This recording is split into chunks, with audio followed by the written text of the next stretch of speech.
Hey Moz fans, welcome to another edition of Whiteboard Friday. Today we're going over all things page speed and really getting to the bottom of why it's so important for you to be thinking about and working on as you do your work. So at the very fundamental level, I'm going to briefly explain just how a web page is loaded. That way we can sort of wrap our heads around why all this matters. So a user goes to a browser, puts in your website, and there is a DNS request. So this points at your domain name provider, so maybe GoDaddy, right? And this points to your server where your files are located. And this is where it gets interesting.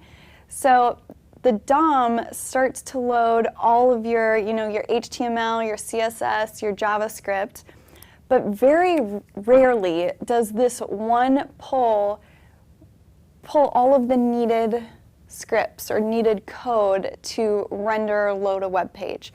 Typically, the DOM will need to request additional resources from your server to make everything happen. And this is where things start to really slow down your site. So having that sort of background knowledge, I hope will help in us being able to triage some of these issues. All right, what are some of the most common culprits? First and foremost is images. Large images are the biggest culprit of slow loading web pages.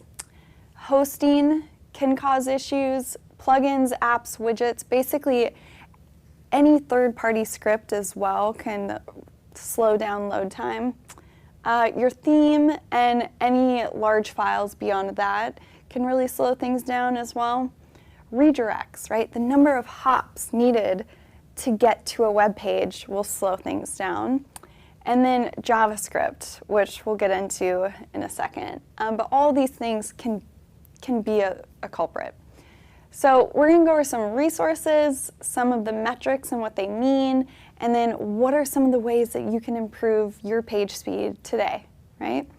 So the primary resources I have listed here are Google tools and Google suggested insights.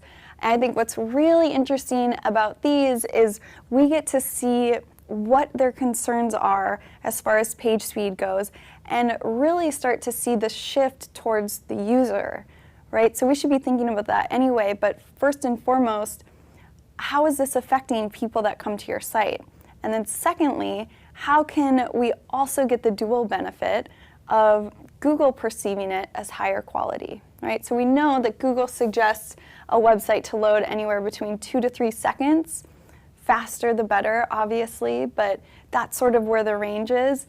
And I also highly suggest you take a competitive view of that, right? So put your competitors into some of these tools and benchmark your speed goals against what's competitive in your industry. I think that's a cool way to kind of go into this. Chrome User Experience Report. This is Chrome Real User Metrics. And unfortunately, it's only available for larger popular websites, but you get some really good data out of it. It's housed on Big ML, so some basic SQL knowledge is needed. Lighthouse, one of my favorites, is available right in Chrome DevTools.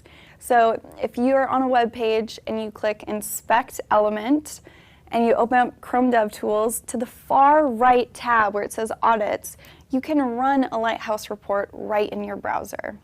And what I love about it is it gives you very specific examples and fixes that you can do. A fun fact to know is it will automatically be on the simulated fast 3G, and notice their focus on mobile, right? On mobile users on 3G. I like to switch that to applied fast 3G because this is it has Lighthouse do an actual run of that load. So it takes a little bit longer, but it seems to be a little bit more accurate. Good to know. Page speed insights is really interesting. They've now incorporated Chrome User Experience Report, but if you're not one of those large sites, it's not even going to measure your actual page speed. It's going to look at how your site is configured and provide feedback according to that and score it. So just something good to be aware of. Still provides good value. Test your mobile website speed and performance. I don't know what the title of this is. If you do, please comment down below. But it's located on testmysite.thinkwithgoogle.com. And this one's really cool because it tests the mobile speed of your site. And if you scroll down, it directly ties it into ROI for your business or your website. So we see Google leveraging real-world metrics, right? Tying it back to what's the percentage of people you're losing because your site is this slow. It's a brilliant way to sort of get us all on board and fighting for some of these improvements. Pingdom and GT metrics are non-Google products or Google tools, but super helpful as well. So what are some of the metrics? We're going to go over first paint, which is basically just the first non-blank paint on a screen. So it could be just the first pixel change. That initial change is first paint. First contentful paint is when the first content appears. This might be part of the nav or the search bar or whatever it might be. That's the first contentful paint. First meaningful paint is when primary content is visible, when you sort of get that reaction of, oh yeah, this is what I came to this page for. That's first meaningful paint. Time to interactive is when it's visually usable and engageable. So we've all gone to a web page and it looks like it's done, but we can't quite use it yet. That's where this metric comes in. So when is it usable for the user? And again, notice how user-centric even these metrics are. Really, really neat. The DOM content loaded, this is when the HTML is completely loaded and parsed. So some really good ones to keep an eye on and just to be aware of in general. Some ways to improve your page speed. HTTP2 can definitely speed things up. As to what extent, you have to sort of research that and test. Pre-connect, pre-fetch, preload, really interesting and important in speeding up a site. We see Google doing this on their SERPs. So if you inspect an element, you can see Google pre-fetching some of the URLs so that it has it faster for you if you were to click on some of those results. You can similarly do this on your site, so it helps to load and speed up that process. Caching is so important. Definitely do your research and make sure that's set up properly. Same with CDNs. So valuable in speeding up a site, but you want to make sure that your CDN is set up properly. The easiest and probably quickest way for you to speed up your site today is really just to compress those images. It's such an easy thing to do. There's all sorts of free tools available for you to compress them. Optimizilla is one. You can even use free tools on your computer, save for web, and compress properly. You can also minify resources.